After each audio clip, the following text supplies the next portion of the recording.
just like a plantation. They owe me and got me filling out this application.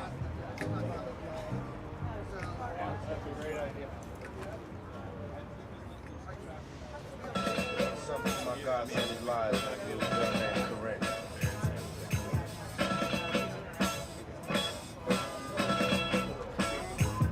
Some say the blacker the better, the sweeter the juice. I say the darker the flesh, and the deeper the roots. I give my honor to my sisters on welfare, to rock hands, if don't nobody else care.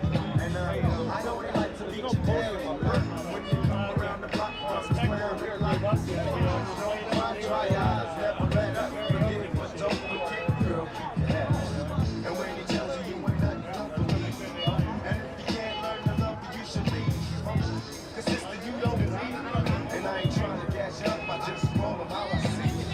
You know what makes me ask that? When brothers make big and leave a young mother to be happy. And since we all came from the woman, got our name from a woman and our name from a woman. I wonder why we take from our women, why we wait for our women, do we hate our women? Kill for our women, time to heal our women, be real to our women. And if we don't, we'll have a race of babies that will make the ladies and make the babies.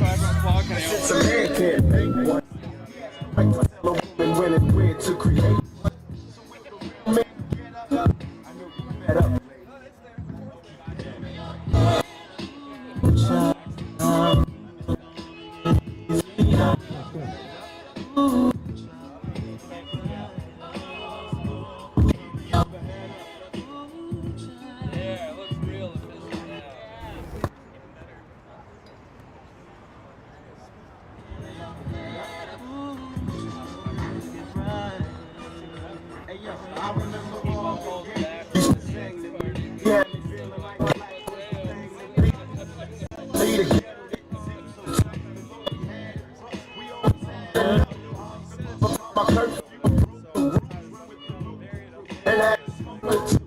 I realized mama really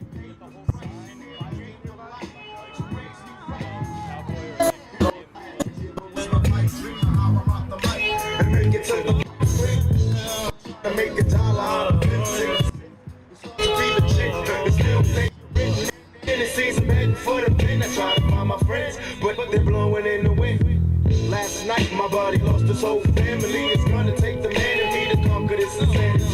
It seems the rain will never let up. I keep my head up and still keep from getting wetter. You know it's funny when it rains and pours. They got money for wars, but can't feed the poor. Said it ain't no hope for the youth, and the truth is it ain't no hope for the future. And then they wonder why we crazy. I blame my mother for turning my brother into a black baby. We ain't meant to survive cause it's a setup. And even though you're fed up, you gotta get your head up. Child, gonna get it easy. Keep your head up. Child, things will get brighter. Keep your head up. Child, things are gonna get easy. Keep your head up. Child, things will get brighter. And to all the ladies having babies on their own, I know it's kinda rough and you're feeling all alone. Daddy's long gone and he left you by your lonesome. Thanks the Lord for my kids, even if nobody else want them. Cause I think we can make it, in fact I'm sure. And if you fall, stand tall to come back for more. Cause ain't nothing worse than when your son wants to know why his daddy don't love him no more. You can't complain you was dealt this hell of a hand without a man feeling helpless.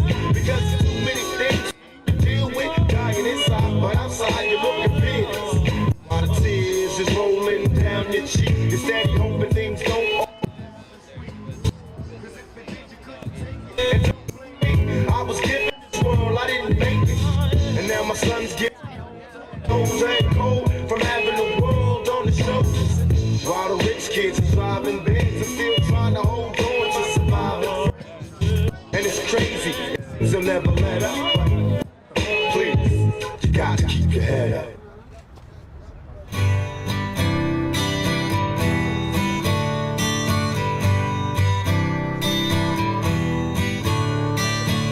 Don't you know, we're talking about a revolution. It sounds like a whisper Don't you know? Talking about a revolution. It sounds like a whisper while they're standing in the welfare lines, crying at the doorsteps of those armies of salvation, wasting time in the unemployment lines, sitting around waiting for a promotion. Don't you know? Talking about a revolution. It sounds. I wanted to thank everybody for coming out today to listen to our cries from East Palestine, Ohio. RVO and the Unity Council for the East Palestine Train Derailment have brought people to Columbus today so that we can have our voices heard. We represent East Palestine, Negley, New Waterford, Pennsylvania, and all the surrounding areas that were affected by the train derailment on February 3rd. We're also speaking for the community members that couldn't be here with us today. Unfortunately, life gets in the way, and some people that wanted to be here couldn't be here today. So, my name is Jamie Wallace. I'm from East Palestine. I live within the 1 mile zone. I have 47 immediate family members that live within that 1 mile zone.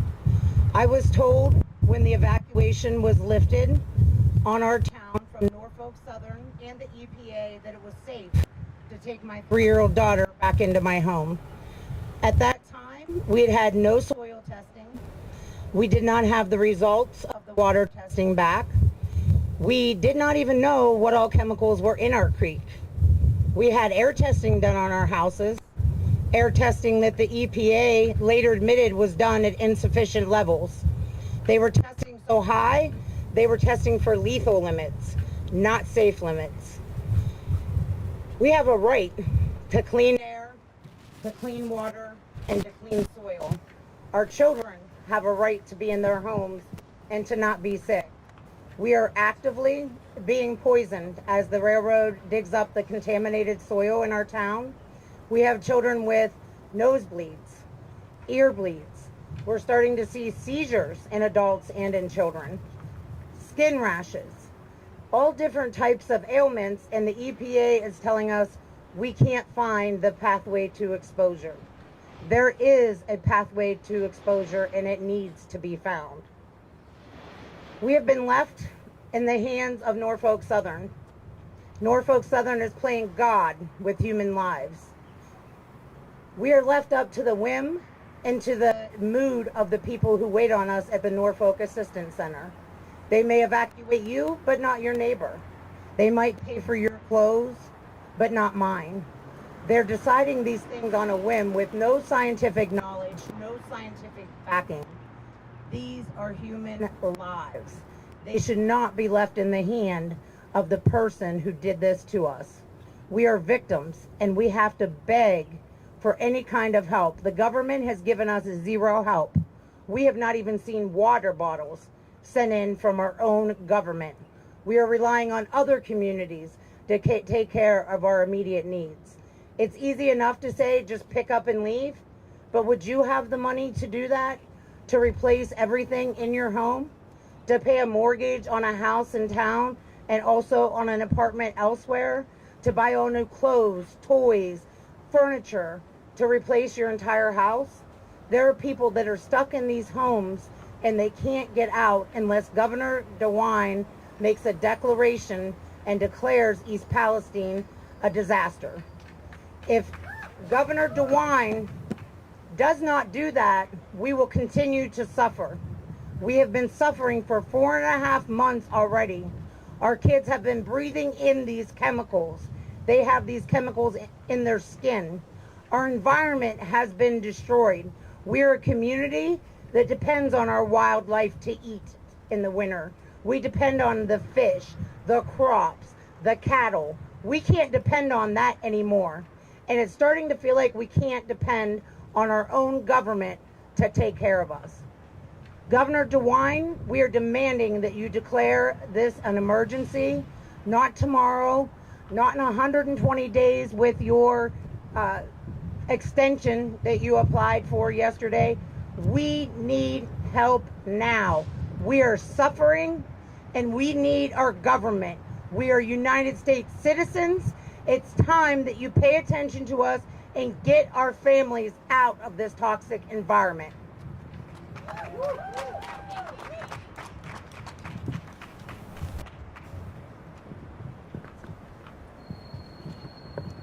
Hi everyone, my name is Zuja Jenis. I live in East Palestine, Ohio.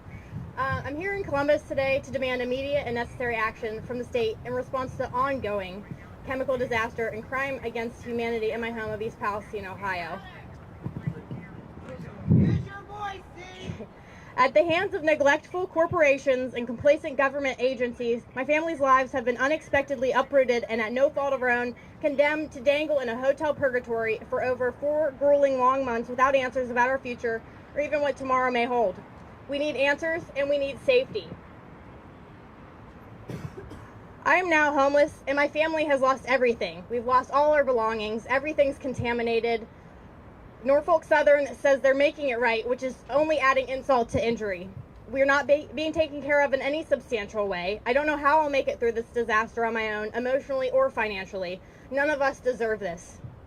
We are repeatedly told it's safe while we continually become sick every time we go home. The powerful, sweet, sickening chlorine-like odor still invades my home and all of my family's belongings, yet no one can tell me what it is or what to even do about it. The CDC admits these chemicals can cause a plethora of permanent health issues, including cancer, but we can't even get proper testing in our homes or in our bodies. My son and I both have genetically compromised immune systems. Due to our close proximity and the unescapable thick, toxic smoke, we both got terribly sick the night of the derailment. I still experience exposure symptoms per CDC when I walk into my home. My child has developed an unexplained rash since the derailment, and none of his doctors will even pursue chemical exposure monitoring. After I successfully fought for a test, his little body did in fact show levels of vinyl chloride. Although his doctor couldn't elaborate on it whatsoever, nor did they even give us a referral for a toxicologist. I'm still waiting for the results of my test over 2 months later. My son is 9 years old and asthmatic. His well-being is everything to me, and I cannot morally bring him back into such hazardous conditions. Irreversible, serious long-term health impacts terrify me, especially as a mother. Despite continuing frightening symptoms and undeniable odors, we're told everything is fine. We've been left in the dark and abandoned. This is no humane way to live. Consequently, we'll be forced to leave our home and leave behind the once comfortable life that we had worked to build in East Palestine. At the end of the day, materials can be replaced, unlike family members. I'm not sure where we can move to that will be safe from history repeating itself or how we will even afford it on our own. This was not in my plans. I'm afraid the lack of appropriate response amongst our officials will paint my son's concept of an unjust society. Our leaders need to listen and stop catering to self-serving corporations. I'm deeply burdened by the sense that our country is not safe unless something significant changes systematically.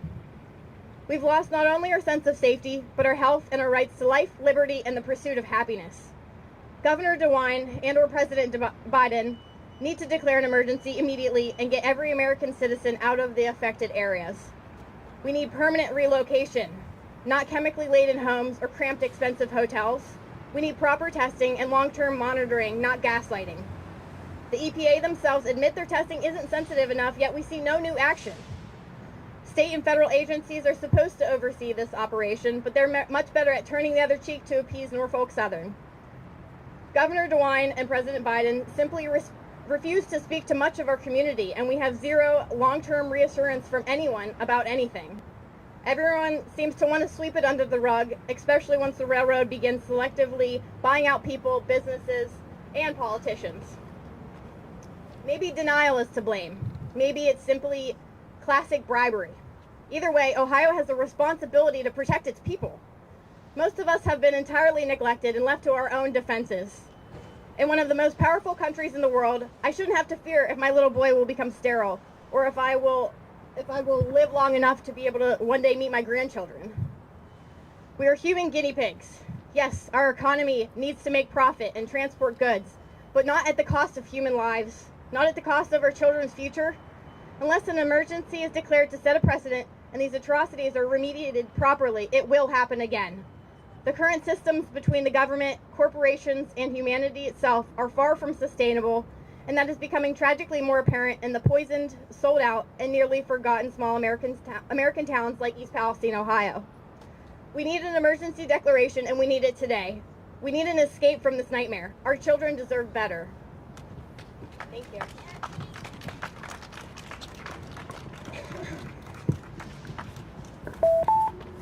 Hi, my name is Darren Gamble, and I'm also from East Palestine, Ohio, and it's a privilege to be able to speak in front of you people today. You know, on the way down here, the 3-hour trip from Palestine this morning, I had a lot of time to think about what I could possibly say in just a few short sentences that would make somebody try to see this catastrophe through my eyes. And I thought of hundreds of things that I could have talked about, but I kept going back to one thing. And one thing that probably the vast majority of you people here are fortunate enough to have, and that's a home. I'll tell you about my home. I've lived in my home for 60 years. 6 generations of my family has held events at my home. My home, I have a beautiful buckeye tree that I've sat thousands of hours under with everyone from my great-grandfather to my own grandchildren. I worked 35 years as a union bricklayer to have my piece of the American pie. I still visit my home daily just to manicure the yard and look after things the way that I knew my grandfather would want done. Sorry. My home, it holds some of the most fabulous memories in my life until February 3rd, 2023.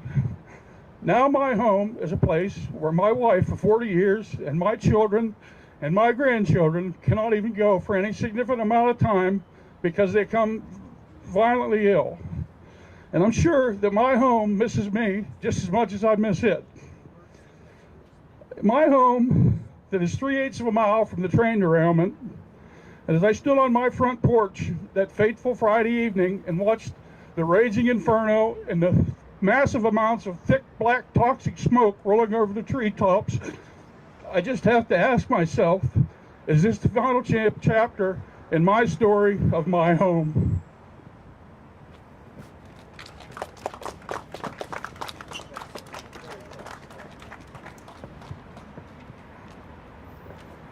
It's very emotional talking about this.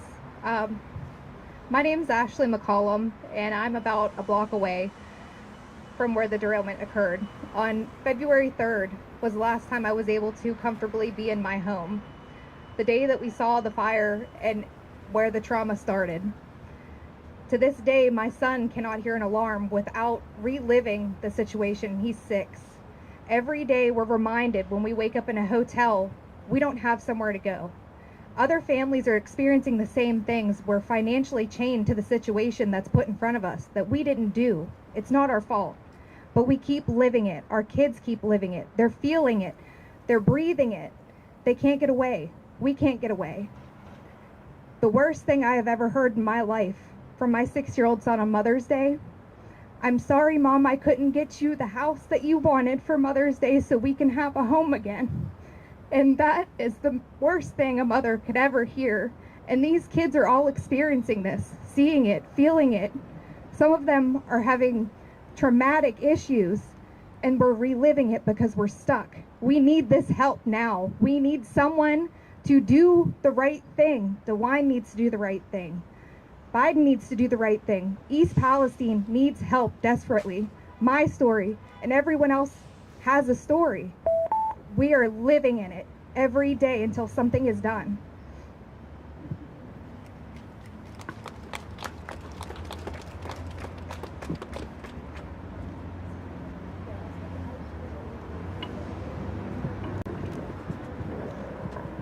Hello, everyone. My name is Alexis Slater. I'm a member of the Unity Council for East Palestine Train Derailment and a board member leading the research subcommittee. It's a pleasure to speak before you all today. I'm from the Cleveland area, so not from East Palestine, from a small town called Madison. You may wonder why I'm standing here with a group of people from a town that isn't my own, one to which I have no historical connection. On February 14th of this year, I saw an interview on YouTube. I saw a woman, a mother just like me, who was in distress. She and her son had to flee their home in the middle of the night. Her son had awoken from a deep sleep and began vomiting, shaking, and pleading for water. The woman told the interviewer how her head ached, her eyes burned, and she too felt sick to her stomach. She told the interviewer about her sheer panic, her worries for her health, and her confusion about what could cause such a sudden, severe illness. My heart ached for her.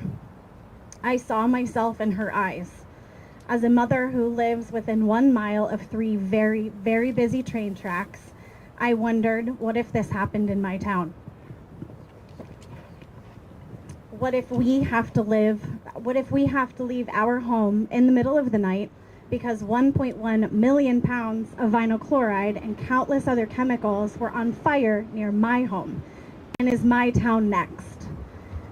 As I said, I live near 3 sets of train tracks, not even a mile away. We're so close that trains moving at higher speeds shake my whole house. 25 million Americans are just like me, living within 1 mile of train tracks. Now, this statistic didn't bother me years ago at all. But now, as I've become friends with that woman, that panicked mother that I saw on YouTube, now I wonder again, is my town next? Will my home and my health and the health of my family be destroyed by another train derailment? And maybe you think that trains don't derail that often, and that wouldn't happen in my town. But did you realize that trains derail roughly 1,700 times per year in the United States? And statistically, Norfolk Southern derails a train every 3 days. And what's even more distressing is the large number of trains that carry hazardous materials, putting countless communities at risk. As I stated in my opening, I'm the leader of Unity Council's research committee. I worked as an analytical chemist for several years before attending medical school for a short time. So I knew the moment that I read that vinyl chloride was on fire in East Palestine, that the area was in grave danger, and that residents should immediately evacuate. And I thought that a massive cleanup would soon be underway, in no time. But that didn't happen. Not right away, and not a cleanup that was informed by science and logic. Unfortunately, the disaster response has left much to be desired. Instead of accepting the help from countless experts in the fields of water safety, air pollution, and environmental toxicology, the state and local governments have stubbornly forged a path that best suits Norfolk Southern. Although test results from several independent scientists have shown alarming levels of chemicals that are detrimental and even carcinogenic to humans, the US EPA has declared the area safe to live, safe to breathe, and safe to play. I wonder, is the response by the EPA and the government of Ohio serving the citizens? Or is it protecting the reputation of a rail giant, Norfolk Southern? And again, I wonder, is my town next? Today, I stand before you to demand action, to demand that our governor, Mike DeWine, declare a state of emergency in East Palestine and the surrounding areas. In the face of such a catastrophe, we turn to the United States government, to the Federal Emergency Management Agency, and the resources that they possess. FEMA's mission is to help citizens and first responders prepare for, protect against, and respond to disasters. Their expertise, coupled with the necessary funding and support, can make a monumental difference in the recovery for East Palestine and the surrounding. Complacent in the face of this looming crisis. Lives are at stake, and the time for action is now. By declaring a state of emergency, Governor DeWine will send a powerful message, not only to this community, but to the nation as a whole.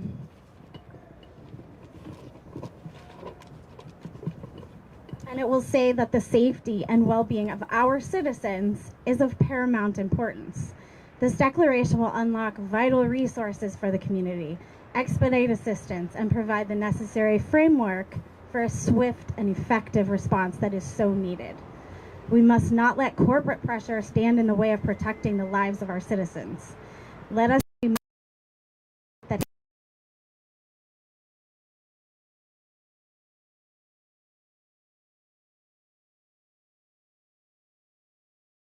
stand that he takes.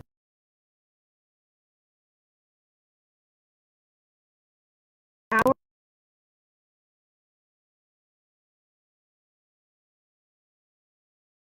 demand action.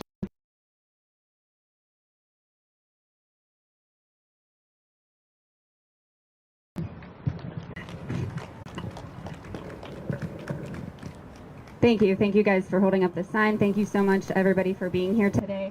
My name is Jess Connard, and I am a lifelong resident of East Palestine, Ohio. My parents, grandparents, they all graduated there. We're either alive or buried there. The street that I live on is named after my family, and the train was on fire when it went through my backyard. So I'm here to tell you today that this is not just an issue for East Palestine. This is an issue for every person, which is why I made this sign. Every person here is at risk. If you live near a train or near a stream, you are at risk. We are here today because a train that derailed in my hometown of East Palestine resulted in the voluntary release and burn of over 100,000 gallons of vinyl chloride. Over 99% of vinyl chloride is used to make plastics. The current rate of recycling plastics is only 5 or 6%. This means that 95% of all plastics are not getting recycled. These are your number 3 plastics. Your kids' toys. Is this worth another train derailment?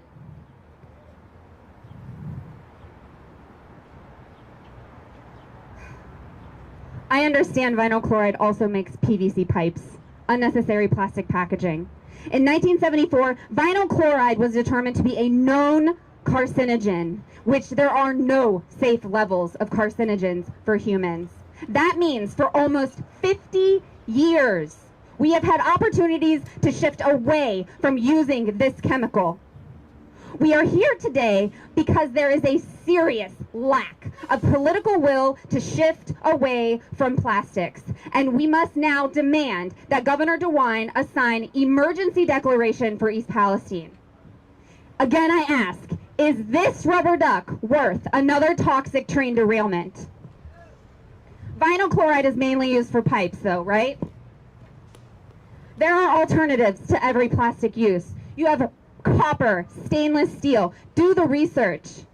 People say, oh, plastics are cheap. Well, you know what? It's roughly a 10% increase in your primary cost for construction is labor. That's not enough to make a difference. What's the economic cost of a derailment or health risk issue to the exposure?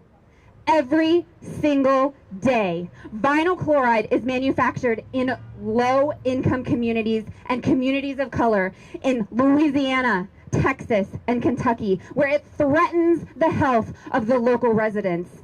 The U.S. regulatory system is inadequate. Restaurant owners say, we use plastic because it's cheap. It's not cheap. It's not cheap. Economically, the cost to those who live in or around the plastic manufacturing facilities is not cheap. Train derailments, not cheap. Norfolk Southern is spending millions of dollars in remediation. What are our demands today? The testing that is being completed by the EPA in East Palestine remains inefficient. We know this because people are still getting sick. It started with respiratory illnesses, nosebleeds, intestinal issues, not just for humans, but for animals. And now 4 months later, we have neurological symptoms, tremors, seizures. I understand that the EPA has no legal authority to deal with individual health concerns. I get it. Which is why Governor DeWine must assign an emergency declaration to allow President Biden to provide critical emergency resources to East Palestine to ensure public health safety for acute and long-term phases of remediation. We cannot wait for the ATSDR to give us a report in 5 years saying, oh, there's a health risk. We already know that. The CDC wants us just to sit around and wait until we can be treated for cancer. Are you kidding me? Is that what you want? Hey, you've been exposed to something? We can't treat you now, but let me know. Well, if that's the CDC's plan, then the CDC needs to hire a full-time physician come to East Palestine, someone who's actually trained to identify these chemicals. There are children testing positive for vinyl chloride. This is my family and my home and my community, and these are the people that grew me as a child. Think about that. Think about your family, the people that grew you, your kids, your parents, your grandparents, all being impacted by this, and no one is listening. Labs are now refusing to complete the necessary medical monitoring. So even if we do find a physician that's willing to give us the prescription, nobody will complete it. Why? We all need blood work and urine tests. And you know what? They need to be repeated as often as necessary. And I don't want to have to pay for it because I did not derail a train and I did not spill vinyl chloride all over my soil 2 miles from my home. What else? We know there's a new municipal water filtration system being installed in East Palestine, and that's great news, right? Why would that same funding not be available for those of us with a private well? There are many, many, many of us within the 44413 area code, which is East Palestine, but also in Darlington, Enon Valley, Negley, New Waterford. We've all been impacted. Why would those people that are funding that filtration system not offer the same funding for those of us with private wells, which are in a minimum distance from the plume radius, right? That just came out if you haven't seen that. We know the spread of the chemicals went at least 7 or 8 miles down Leslie Run and Sulphur Run creeks and then to the Ohio River. I decided I wanted to buy my own filtration system. I have a private well and I had to spend $5,000 to do that. When I went to Norfolk Southern to ask for reimbursement, they refused to reimburse me. These are the issues that we are dealing with. We know the Clean Water Act requires permits for discharge of pollutants. The US EPA and the Ohio EPA are responsible for those. The EPA, to my knowledge, has yet to release any permits for the stormwater pollution prevention plan under the National Pollutant Discharge Elimination System. These permits should be readily available upon request or even posted online. And again, to my knowledge, these permits have yet to be supplied. I will end with this. If you live near a train track, or water, this could happen to you.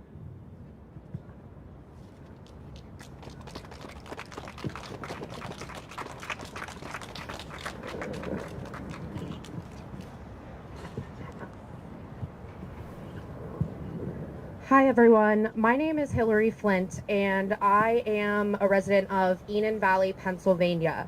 I'm also the Vice President of the Unity Council.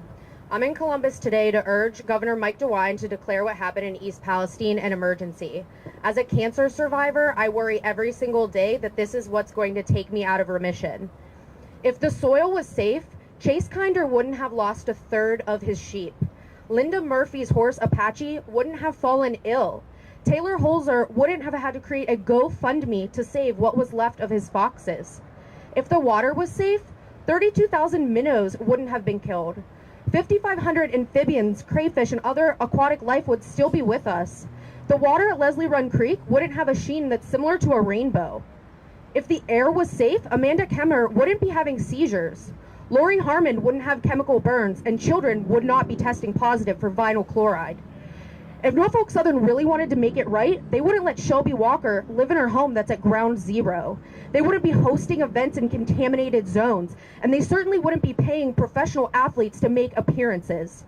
If Ohio and Pennsylvania state government really wanted to make it right, they wouldn't have let us go home. They wouldn't have allowed Norfolk Southern to make decisions that affect the health and safety of their constituents. They wouldn't be handing out business loans while residents suffer. If the federal government really wanted to make it right, Secretary of Transportation Pete Buttigieg would have been in East Palestine sooner.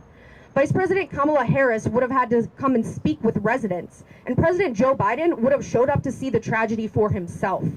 If there was no crisis, we wouldn't be here right now. Jamie Wallace would be at home with her daughter Kyla. My grandmother Louise Severa would be in her armchair watching television, and I would be at work. If there was no crisis, the people of Ohio and Pennsylvania would not be before you today. We stand with those that came before us: Love Canal, Times Beach, Valley of the Drums. The question isn't if East Palestine will be a Superfund, it is when. How long will we have to suffer before our government does the right thing? Will they wait until babies are born with birth defects? Will they wait until children have leukemia? Will they wait until adults have hepatic angiosarcoma, which is caused by vinyl chloride? Ohio Governor Mike DeWine continues to file for extensions instead of making a designation that will help the residents of Ohio and eventually Pennsylvania. I'm here to tell him, once the time has passed and the people are sick, there is no way to file for an extension to save our lives. Thank you.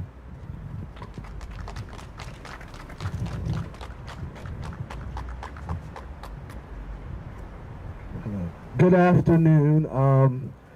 It might be evening, but my name is Daniel Winston. I am the co-executive director of River Valley Organizing, and I am not impacted as everyone else, but I live about 30 minutes away. Why I'm here today is because we believe at River Valley Organizing that everyone deserves to live the life that they were promised, right? And since the derailment on February 3rd, RVO has been on the ground and helping with the community to make sure that we let our politicians know, we let big business know, and we let the media and everyone know that there must be mitigation to make sure that the village of East Palestine and the surrounding areas are taken care of like they were promised.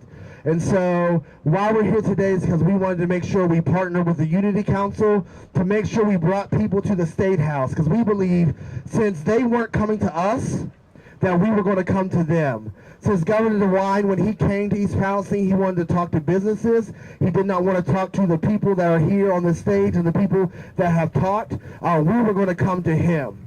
And if these people had to be uncomfortable in their houses and in hotels, then we did not care to make the people at the Statehouse uncomfortable.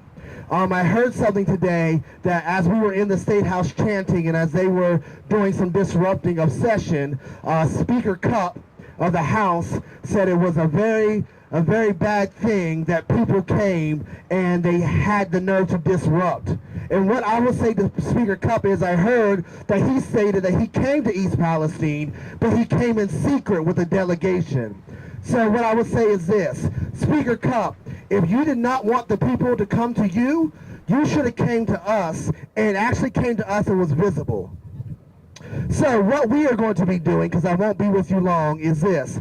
We are still going to keep coming back to the state capitol. We are still going to be bringing people back to the governor's office. And I dare say, no matter where they're at, we are going to make sure the people of East Palestine and the surrounding impacted area will have their voice.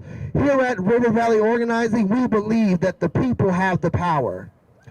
And for so long, the people have thought the power comes from that building in the state capitol, in the U.S. Capitol. But we are changing that, and the people behind me and the people who have spoken today, we truly understand that we have the power. And so you have heard the stories of impacted people. And while we have the media here, I will say this: it is your job to make sure that these people are continuously heard. It is your job to make sure that their stories are not diluted and they are not lost, because people are still sick, people are still hurt, and people are being financially crippled. So I thank you guys for coming out today, but I ask you to make your way back to East Palestine, back to Darlington, back to Rogers, back to where we're at, to make sure that you're hearing on the ground.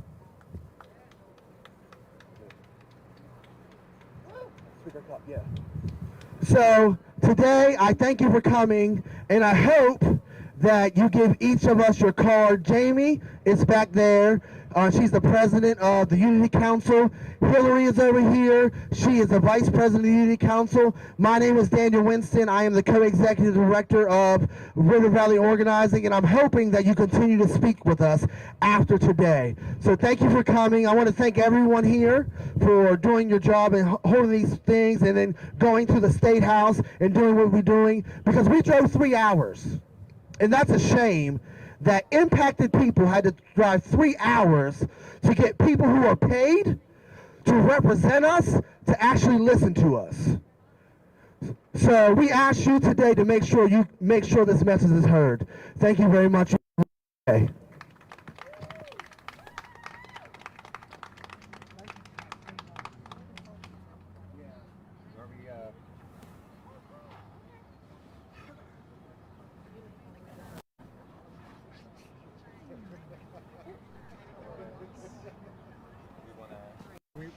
We want it out for the picture?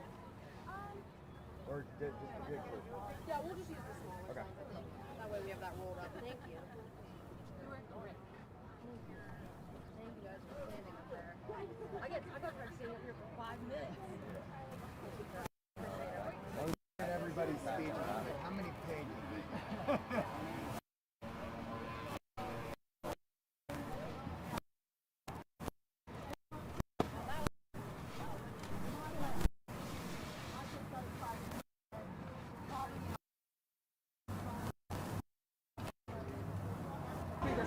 It's Stevenson, so I apologize for that. So, you're correct, but I don't know how I can edit that, sorry. Yeah, it was live. My bad. I'll try to fix it and say sorry.